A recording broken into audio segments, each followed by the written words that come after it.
नमस्कार. मी प्रोफेसर अनिल सरडे, HM. College Karad. Online लेक्चरमध्ये आपले सरचे स्वागत आहे. आज आपण 12वी कॉमर्स अकाउंट या विषयाचे लेक्चर पाहणार आहोत. आजच्या तासाला आपण दुसरा chapter accounts of not for profit concern याची थेअरी पाहणार आहोत.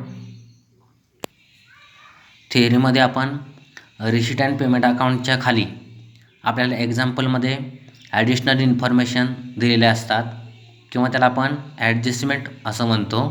तर त्या ॲडजस्टमेंटची आपण आजच्या तासाला चर्चा करणार आहोत. ॲडिशनल इन्फॉर्मेशन हा घटक आपण आजच्या तासाला घेतो आहे. याच्यामध्ये 1 नंबर ॲडजस्टमेंट आहे आउटस्टँडिंग एक्सपेन्सेस. म्हणजेच outstanding expenses are the expenses which are unpaid. Unpaid म्हणजे काय? न दिलेल्या, पेड न केलेले. म्हणजेच आणखीन आपल्याला आउटस्टँडिंग एक्सपेन्सेस देणं बाकी आहे किंवा द्यायचे आहेत. त्याचे 2 इफेक्ट आपण पाहूया. 1 number, add outstanding amount in the concerned expenditure on expenditure side of income and expenditure account. म्हणजेच त्या पर्टिक्युलर आउटस्टँडिंग एक्सपेन्सेस म्हणजेच त्या पर्टिक्युलर एक्सपेन्सेसमध्ये आपण इन्कम अँड एक्सपेंडिचर अकाउंटच्या डेबिटला एक्सपेंडिचर साईडला त्या पर्टिक्युलर एक्सपेंडिचरमध्ये हा ॲड आउटस्टँडिंग एक्सपेन्सेस आपल्याला ॲड करून घ्यावा लागणार आहे. अशा प्रकारे पहिला इफेक्ट आपला जाणार आहे. 2 number, show outstanding expenses on liability side of balance sheet. म्हणजे तो आउटस्टँडिंग एक्सपेन्सेस म्हणजे आपल्याला भविष्यात तो एक्सपेंडिचर द्यायचा आहे तो. त्याच्यामुळं देणं आहे. देणं म्हणजेच काय? तर बॅलन्स शीटच्या लायबिलिटी साईडला त्याला आपल्याला घ्यावं लागणार आहे. अशा प्रकारे आउटस्टँडिंग एक्सपेन्सेस याचे 2 इफेक्ट आपण बघितलेले आहेत. 2 नंबर ॲडजस्टमेंट आहे प्रीपेड एक्सपेन्सेस. आता प्रीपेड एक्सपेन्सेस म्हणजे ॲडव्हान्समध्ये आपण तो खर्च पुढच्या वर्षाचा भरलेला असतो. बघा या ठिकाणी काय सांगितले, prepaid expenses are the expenses which are paid in advance. म्हणजे भविष्यातला खर्च आपण ॲडव्हान्समध्ये त्या ठिकाणी भरलेला असतो, त्याच्यामुळे त्याला प्रीपेड एक्सपेन्सेस असं म्हटलं जातं. त्याचा 2 इफेक्ट आपण बघूया. पहिला, deduct the prepaid amount from the concern expenses on expenditure side of income and expenditure account. म्हणजेच इन्कम अँड एक्सपेंडिचर अकाउंटच्या डेबिटला तो जो पर्टिक्युलर एक्सपेन्सेस आपण जो आपल्याला ते दिला असेल एक्झाम्पलमध्ये, त्याच्यामधून हा प्रीपेड एक्सपेन्सेस जेवढा दिला असेल तो आपल्याला त्याच्यामधनं डिडक्ट करणं म्हणजे काय? मायनस करून घ्यावा लागणार आहे. कारण तो आपला प्रीपेड एक्सपेन्सेस आहे म्हणजे पुढच्या वर्षाचा आहे, तो आपण ॲडव्हान्समध्ये भरलेला आहे, त्याच्यामुळे त्याला आपल्याला लेस करून घ्यावा लागेल. कारण की आपण चालू वर्षी आपण फक्त करंट इयरचंच फक्त काय असेल ते एक्सपेंडिचर घेणार आहोत, त्याच्यामुळे तो पुढच्या वर्षाचा असल्यामुळे आपण ते काय करणार? लेस करणार. हा झाला पहिला इफेक्ट. दुसरा इफेक्ट बघा, show prepaid expenses on asset side of balance sheet. Balance शीटच्या ॲसेट साईडला तो प्रीपेड एक्सपेन्सेस आपल्याला जो दिला असेल तेवढ्या अमाऊंटचा आपल्याला बॅलन्स शीटच्या ॲसेट साईडला पोस्ट करावं लागेल. कारण की ती आपली ॲसेट आहे एक प्रकारची, कारण आपण तो ॲडव्हान्समध्ये त्या खर्च भरलेला आहे, बरोबर दिलेला आहे. अशा प्रकारे 2 नंबर ॲडजस्टमेंट आपण बघितलेला आहे. 3, ॲक्रुड इन्कम किंवा त्याला ऑब्लिक आउटस्टँडिंग इन्कम. म्हणजे आपल्याला भविष्यात आउटस्टँडिंग इन्कम आपल्याला मिळणार आहे, बरोबर. आता त्याचं आपण पाहूया. The income which is earned during the year but it has not been received during the year it is and outstanding income. म्हणजे आपल्याला ती इन्कम अर्नड झालेलं आहे, चालू वर्षाचं त्या ठिकाणी इन्कम ते आहे. अर्नड म्हणजे आपण ते कमवलेलं आहे, पण आपल्याला ते मिळालेलं नाही, मिळणार आहे आणखीन, बरोबर. चालू वर्षाचंच आहे पण ते सध्या आपल्याला भेटलेलं नाही, ते मिळणार आहे भविष्यात ते, बरोबर. अशा प्रकारे ह्याचा अर्थ आहे. त्याचं 2 इफेक्ट बघूया. Outstanding income is added in the concerned income on income side of income and expenditure account. म्हणजेच इन्कम अँड एक्सपेंडिचर अकाउंटच्या क्रेडिटला तुम्हाला ते आउटस्टँडिंग इन्कम त्या पर्टिक्युलर त्या इन्कममध्ये तुम्हाला ते आउटस्टँडिंग इन्कम तुम्हाला जे मिळणार आहे ते तुम्हाला ॲड करून घ्यावं लागणार आहे, बरोबर. हे झाला पहिला इफेक्ट. दुसरा, outstanding income is shown on the asset side of balance sheet. Balance शीटच्या ॲसेट साईडला तुम्हाला तो आउटस्टँडिंग इन्कम पोस्ट करावा लागेल, कारण की तो आपल्याला तुम्हाला भविष्यात मिळणार आहे, म्हणजे तुमची ती ॲसेट झाली एक प्रकारची, म्हणून याचं पोस्टिंग आपल्याला बॅलन्स शीटच्या ॲसेटला करावं लागेल दुसरं. अशा प्रकारे 2 इफेक्ट ह्याचे देखील बघितलेले आहेत. अशा प्रकारे 3 नंबर ॲडजस्टमेंट आपण बघितलेला आहे. चौथी बघा, income received in advance, pre received income त्याला आपण असं म्हणतो, बरोबर. आता इन्कम रिसिव्ड इन ॲडव्हान्समध्ये इन्कम जर भेटला असेल, बरोबर, तर त्याचं काय करायचं, तर बघा, sometimes income is received during the year which is actually related to the next year. It is income received but not earned. बघा, म्हणजे पुढच्या वर्षीच ते इन्कम असतं, ते आपल्याला ॲडव्हान्समध्ये भेटलेलं असतं चालू वर्षी, बरोबर. आता त्याचं इफेक्ट काय करायचं बघा, एक, the amount of income received in advance is deducted from the concern income in income side of income and expenditure account. म्हणजेच ते लेस करून घ्यावं लागलं आपल्याला, डिडक्ट, बरोबर. म्हणजे चालू वर्षात ते नाही आहे, म्हणून इन्कम अँड एक्सपेंडिचर अकाउंटच्या क्रेडिट साईडला इन्कममधून ते काय करावं लागेल, त्या पर्टिक्युलर त्याच्यामधनं लेस करून घ्यावं लागेल, कारण की चालू वर्षाचं नाही.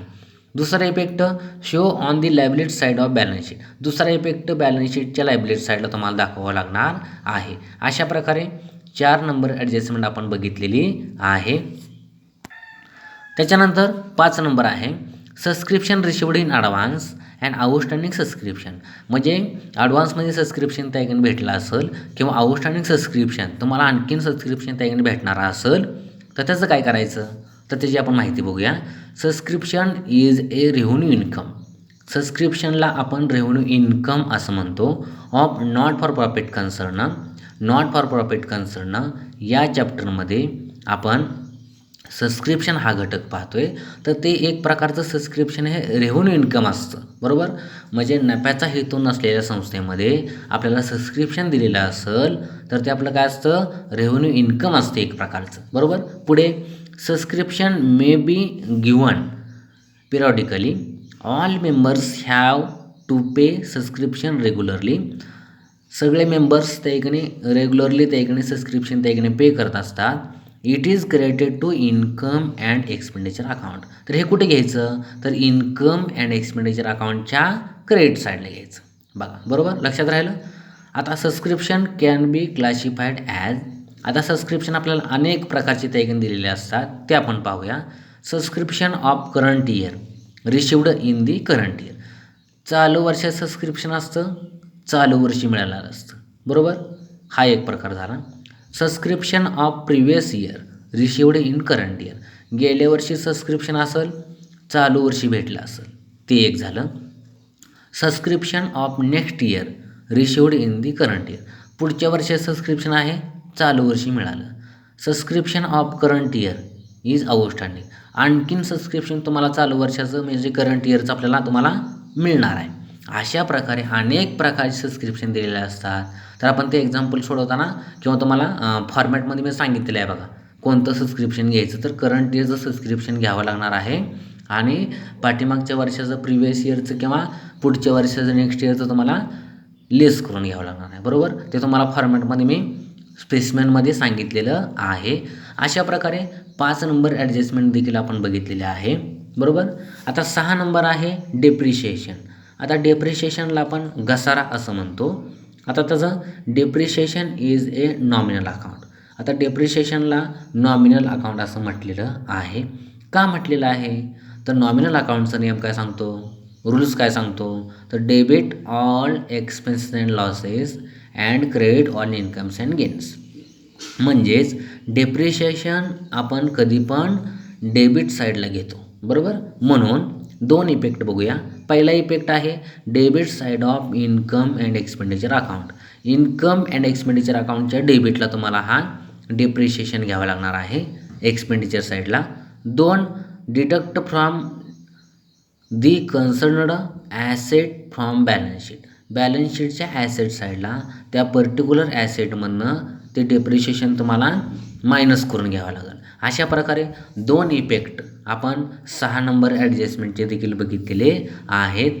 7 number capitalisation of entrance fees, बरोबर. म्हणजेच एक्झाम्पलमध्ये तुम्हाला एंट्रन्स फीज दिलेली असते आणि खाली ॲडजस्टमेंटमध्ये तुम्हाला सांगितलेलं असतं की एंट्रन्स फीज तुम्ही 50% कॅपिटलायझेशन करून घ्या किंवा 100% त्या ठिकाणी पूर्ण एंट्रन्स फीज कॅपिटलायझेशन करून घ्या. तर त्यावेळेला आपण ही एंट्रन्स फीज कॅपिटलायझेशन केल्यानंतर ते आपल्याला ॲड करून घ्यावे लागते. म्हणजेच कॅपिटल फंडमध्ये बॅलन्स शीटच्या लायबिलिटी साईडला कॅपिटल फंडमध्ये ही एंट्रन्स फीज तुम्हाला ॲड करून दाखवावं लागणार आहे. त्याची आपण माहिती बघूया. तर entrance fees are the fees paid by the पर्सननी त्या ठिकाणी एंट्रन्स फीज पेड केलेली असते. Who instant to become a member of the organization concern. म्हणजेच ऑर्गनायझेशनच्या किंवा कन्सर्नच्या म्हणजे संस्थेच्या मेंबर्सकडून ही एंट्रन्स फीज त्या ठिकाणी मिळालेली असते. ते एक प्रकारचं आपलं इन्कम असतं. बरोबर. पुढे काय सांगितले बघा. Generally entrance fees are treated as capital receipt. म्हणजे ती एक प्रकारची कॅपिटल रिसीट आहे, ऑब्लिक इन्कम आहे. बरोबर. But sometime part and it can be treated and revenue receipt. म्हणजेच काही एक्झाम्पलमध्ये एंट्रन्स फीजची किंमत दिलेली असते आणि त्याची 50% एंट्रन्स फीज कॅपिटलायझेशन करा किंवा 100% एंट्रन्स फीज कॅपिटलायझेशन करा. असं दोन्हीपैकी कसं पण आपल्याला त्याने सांगितलेलं असतं. तुम्हाला फॉर एक्झाम्पल उदाहरण सांगितलेलं आहे. Entrance fees received ₹50,000. आता एंट्रन्स फीज आपल्याला किती भेटली? 50,000. Additional information. आता पुढे काय सांगितलं आहे बघा. 50% entrance fees should be capitalise. म्हणजे निम्मी एंट्रन्स फीज तुम्ही 50% कॅपिटलाइज करून टाका. 50% ऑफ ₹50,000. आता 50,000चे 50% किती आले? 25,000. बरोबर. म्हणून ₹25,000 will be added in capital fund. म्हणून कॅपिटल फंडमध्ये तुम्हाला हे ₹25,000 घ्यावे लागतील. अँड रिमेनिंग राहिलेले 25,000 will be treated as revenue income. बरोबर. आता रेव्हेन्यू इन्कम आपण कुठे घेतो? तर which is created on income side of income and expenditure account. बरोबर. म्हणजेच इन्कम अँड एक्सपेंडिचर अकाउंटच्या क्रेडिटला इन्कम साईडला हे राहिलेले 25,000 तुम्हाला घ्यावे लागतील. ते घेताना कसं करायचं? तर डिडक्ट फ्रॉम एंट्रन्स फीज. म्हणजेच मूळ किंमत एंट्रन्स फीजची किती आहे? 50,000. म्हणून एंट्रन्स फीज इनरला 50,000 लेस कॅपिटलाइज किंवा कॅपिटलायझेशन एंट्रन्स फीज 25,000 आणि आउटरला किती येणार मग? 50,000तनं 25,000 गेले, आउटरला किती आले? ₹25,000 घ्यायचे आहेत. आणि जे कॅपिटलायझेशन केलेलं 25,000 आहे त्याचा दुसरा इफेक्ट आहे बॅलन्स शीटच्या लायबिलिटी साईडला कॅपिटल फंडमध्ये ती एंट्रन्स फीज तुम्हाला तिथं ₹25,000 घ्यावं लागणार. आणि इनरलाच काय असेल ती अमाऊंट ठेवायची, कारण की आपल्याला डेफिसिट किंवा सरप्लस याचं देखील पोस्टिंग करावं लागणार आहे. म्हणजेच इन्कम अँड एक्सपेंडिचर अकाउंटला बॅलन्स आपण काढल्यावर एक तर सरप्लस भेटतं, नाहीतर एक तर डेफिसिट भेटणार. तर त्याचं पोस्टिंग आपल्याला करायचं असल्यामुळे ते कॅपिटल फंडचं इनरलाच अमाऊंट घेऊन ठेवायचे आहे. अशा प्रकारे 7 नंबर आपण ॲडजस्टमेंट बघितलेला आहे, कॅपिटलायझेशन ऑफ एंट्रन्स फीज. पुढे 8 नंबर आहे creation of special funds out of donations. बरोबर. आता creation of special funds out of donations. आता बघा, donations means gift given by either members or any outsiders to the organization. Types of donations. म्हणजेच हे donations आपल्याला मिळालेले असतात. बरोबर. समाजातील व्यक्तीकडून आपल्याला हे गिफ्ट म्हणून आपल्याला त्या ठिकाणी एक प्रकारे डोनेशन्स त्या ठिकाणी मिळालेले असतात. डोनेशनचे 2 प्रकार आहेत, टाईप्स ऑफ डोनेशन्स. त्याच्यामध्ये जनरल डोनेशन्स आणि स्पेसिफिक डोनेशन्स. आता सुरुवातीला आपण जनरल डोनेशन्स पाहूया. Treated as revenue income and will be shown on the income side of income and expenditure account. याला कुठे घ्यायचं जनरल डोनेशनला? तर इन्कम अँड एक्सपेंडिचर अकाउंटच्या इन्कम साईडला, म्हणजेच क्रेडिट साईडला तुम्हाला याचं पोस्टिंग करून घ्यावं लागेल. These donations are given without any condition. बरोबर. Without any condition. कंडिशन कुठल्याही प्रकारची त्याच्याकडे नसते, याला जनरल डोनेशन असं म्हणायचं. म्हणजे कंडिशन कुठली त्याच्यामध्ये दिलेली नसते, बरोबर, याला जनरल सर्वसाधारणतः एक डोनेशन असं म्हणायचं आहे. पुढचा आहे 2 नंबर स्पेसिफिक डोनेशन्स. आता याचा आपण अर्थ समजून घेऊया. Donations are sometimes given for specific purpose. म्हणजे स्पेसिफिक पर्पजसाठी हे स्पेसिफिक डोनेशन त्याकडे असतं.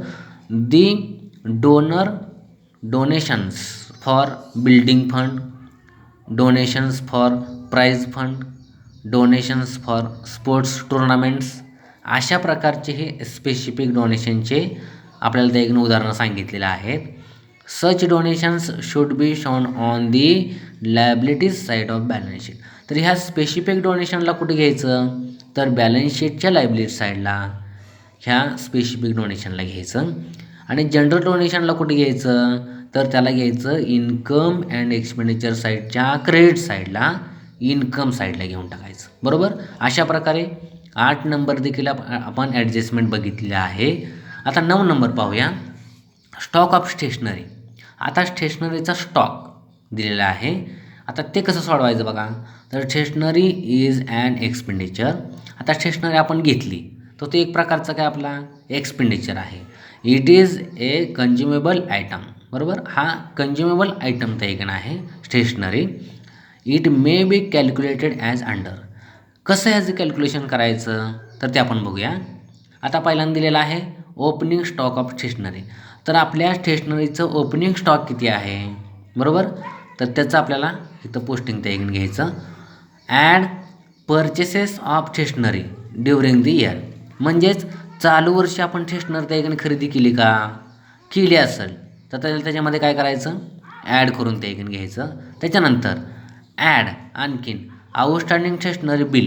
म्हणजे चालू वर्षी आणखीन स्टेशनरीचं त्या ठिकाणी काय आहे का, आणखीन त्या ठिकाणी येणं त्या ठिकाणी स्टेशनरी बिलचं, तर त्याला देखील तिथं ॲड करून घ्यायचं. या तिन्हीची बेरीज करून खाली घ्यायची, बरोबर. आता नंतर लेस काय करायचं, तर क्लोजिंग स्टॉक ऑफ स्टेशनरी, बरोबर. तर चालू वर्षी शिल्लक काय स्टॉक राहिला आहे का स्टेशनरीचा, तर तो तुम्हाला लेस करून घ्यावा लागेल. आणि खाली मग त्या ठिकाणी तुम्हाला स्टेशनरी कंझ्युमड त्याची किंमत तुम्हाला त्या ठिकाणी मिळणार आहे, बरोबर. अशा प्रकारे स्टॉक ऑफ स्टेशनरी याचं आपण माहिती त्या ठिकाणी बघितलेलं आहे, त्याची चर्चा केलेली आहे. रिपिटेशन करूया. ओपनिंग स्टॉक स्टेशनरीचं किती आहे तो घ्यायचा. त्याच्यामध्ये ॲड चालू वर्षी खरेदी केली असेल त्याच्यामध्ये ते ॲड होणार. चालू वर्षी आणखीन स्टेशनरी बिल काय आउटस्टँडिंग त्या ठिकाणी मिळणार त्या ठिकाणी असेल तर ते देखील ह्याच्यामध्ये ॲडच करून घ्यावं लागेल, बरोबर. आणि लेस शिल्लक काय राहिले का ते तुम्हाला लेस करून घ्यावं लागेल. आणि त्याच्याखाली मग तुम्हाला स्टेशनरी कंझ्युमर त्या ठिकाणी मिळणार आहे. तर त्याच्यामध्ये आणखीन माहिती आपण बघूया. तर पोस्टिंग बघणार आपण आता. Stationery consumed is to be debited to income and expenditure account. म्हणजेच स्टेशनरी कंझ्युमर्ड हे जे आहे हे अमाऊंट आलेली म्हणजे क्लोजिंग स्टॉक लेस करून आपल्याकडे आता किती आहे तर ते तुम्हाला या ठिकाणी इन्कम अँड एक्सपेंडिचर अकाउंटच्या डेबिटला घ्यावं लागेल, कारण त्याच्यावर तुमचा खर्च झाला ना, बरोबर.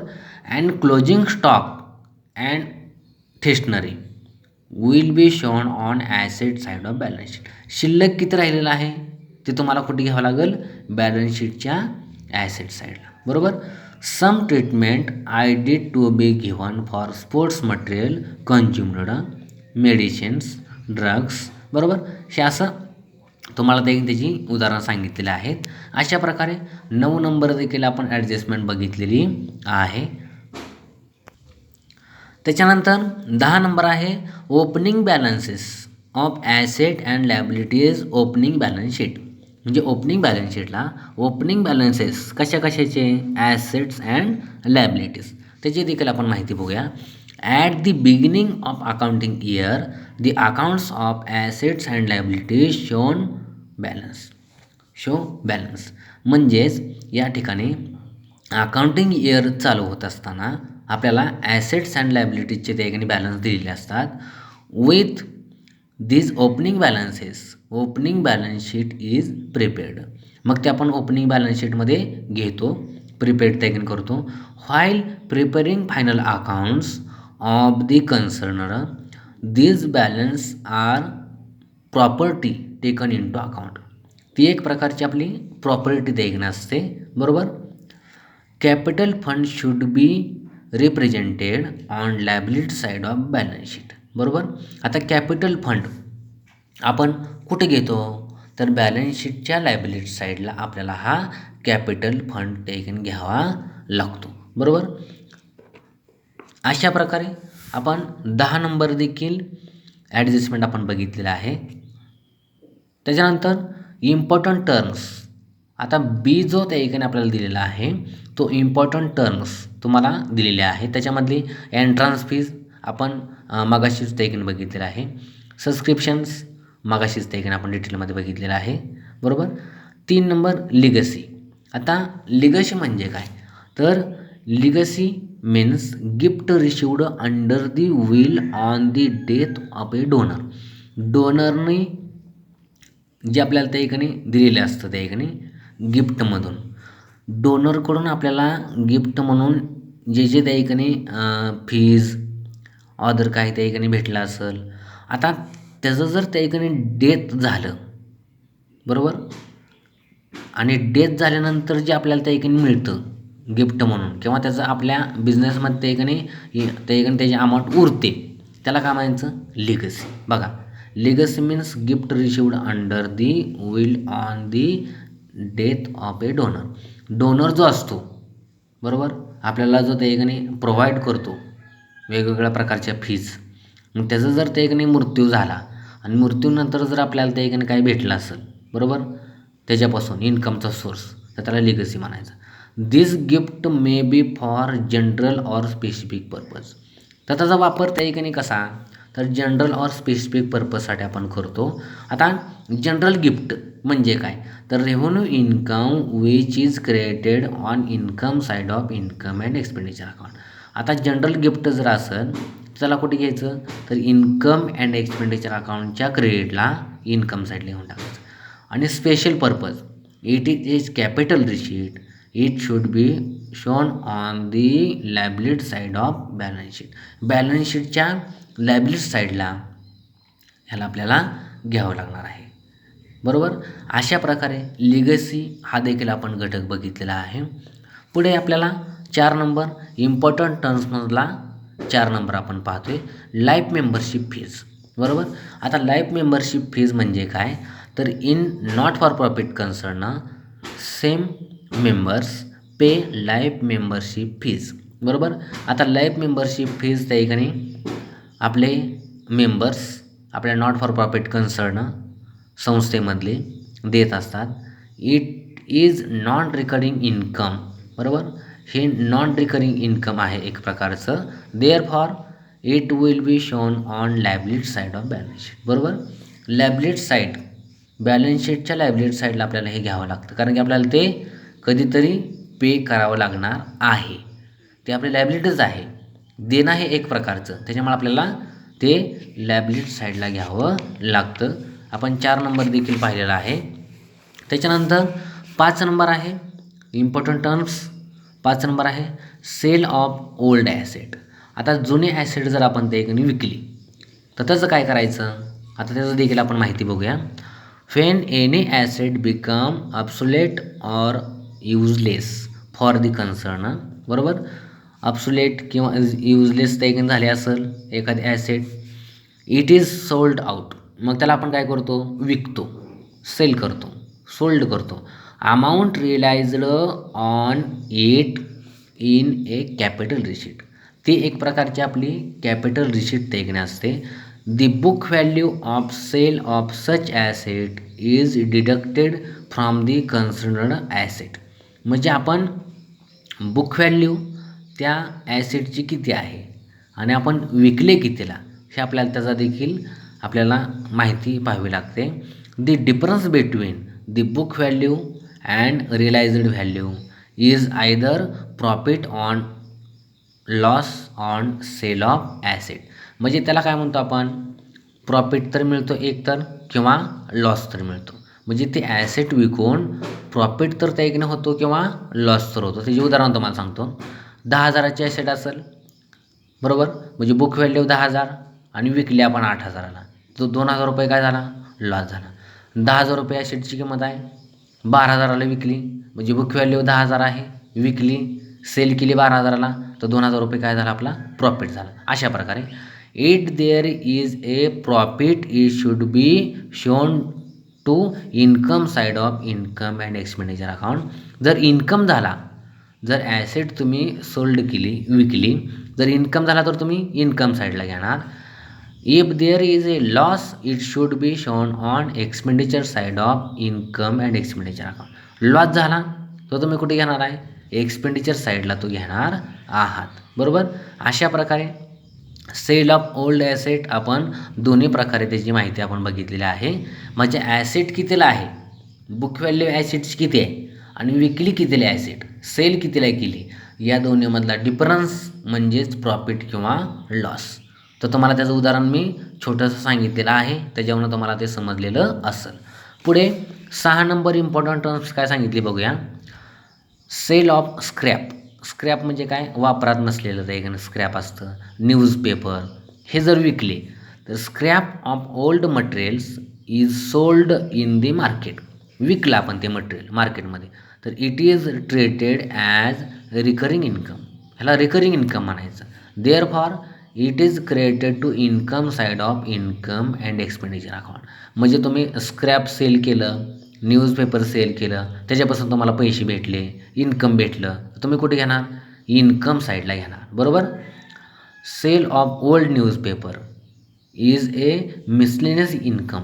म्हणजे किरकोळ तुमचं इन्कम आहे हे प्रकारचं. मिसलेनियस म्हणजे किरकोळ प्रकारचं इन्कम आहे. It is created on income side of income and expenditure. ह्याला देखील कुठे घेणार तुम्ही, क्रेडिट साईडलाच घेणार. म्हणजे इन्कम अँड एक्सपेंडिचर अकाउंटच्या क्रेडिटला इन्कम साईडला तुम्हाला हे घ्यावं लागणार आहे. त्याच्यानंतर 7 नंबर इम्पॉर्टंट टर्म्स आपण बघतोय, स्पेसिफिक डोनेशन. याची आपण माहिती बघितलेली आहे. 8 नंबर जनरल डोनेशन, याची देखील आपण माहिती बघितलेली आहे. 9 नंबर स्पेसिफिक फंड्स, याची देखील माहिती आपण बघितलेली आहे. 10 नंबर आहे एंडोमेंट फंड्स. बरोबर, एंडोमेंट फंड्स. आता एंडोमेंट फंडमध्ये काय सांगितले बघूया. It is a fund created out of specific amount embarked gifted or donated. बरोबर. हा फंडचा प्रकार आहे. The income of this fund is a specific income. म्हणजे हे एंडोमेंट फंड आहे एक प्रकारचं स्पेसिफिक इन्कमचा देखील प्रकार आहे. मग आपण स्पेसिफिक फंड असेल किंवा स्पेसिफिक इन्कमचा देखील प्रकार असेल तर आपण तो कुठे घेतो, तर it shows on the liability side of the balance sheet. तर बॅलन्स शीटच्या लायबिलिटी साईडला आपल्याला हा एंडोमेंट फंड देखील घ्यावा लागणार आहे. अशा प्रकारे एंडोमेंट फंड हे देखील इम्पॉर्टंट टर्म्स आपण बघितलेली आहे. आजच्या तासाला आपण रिसीट अँड पेमेंट अकाउंटच्या खाली एक्झाम्पलमध्ये आपल्याला जे ॲडजस्टमेंट आपल्याला दिलेले असतात याची आपण माहिती बघितलेली आहे. याच्यामध्ये ॲडिशनल इन्फॉर्मेशन ए ॲडिशनल इन्फॉर्मेशन याची आपण चर्चा केलेली आहे. याच्यामध्ये टोटल 10 पॉईंट होते. बरोबर. बी इम्पॉर्टंट टर्म्स, याच्यामध्ये देखील 10 एंडोमेंट फंडपर्यंत 10 इम्पॉर्टंट टर्म्स आपण बघितलेले आहेत, जे आपल्याला एक्झाम्पल सोडवत असताना उपयोगी पडणार आहेत. बरोबर. अशा प्रकारे रिसीट अँड पेमेंट अकाउंटच्या खाली ज्या ॲडजस्टमेंट दिलेल्या असतात, ज्या related to receipt and payment account अशा असतात, याची आपण चर्चा आजच्या तासाला केलेली आहे. याचा आपल्याला उपयोग एक्झाम्पल सोडवत असताना, आता आपण पुढच्या तासाला एक्झाम्पल ॲक्च्युली सोडवायला सुरुवात करणार आहोत. त्यावेळेला आपल्याला रिसीट अँड पेमेंट अकाउंट, त्याच्यानंतर त्याच्या खाली दिलेल्या ॲडजस्टमेंट, आज जे आपण ॲडजस्टमेंट बघितल्या त्या उपयोगात येणार आहेत. अशा प्रकारे आजच्या तासाला आपण ॲडिशनल इन्फॉर्मेशन, ॲडजस्टमेंट पाहिलेल्या आहेत. अशा प्रकारे आजच्या लेक्चरला आपण या ठिकाणी थांबूया. धन्यवाद.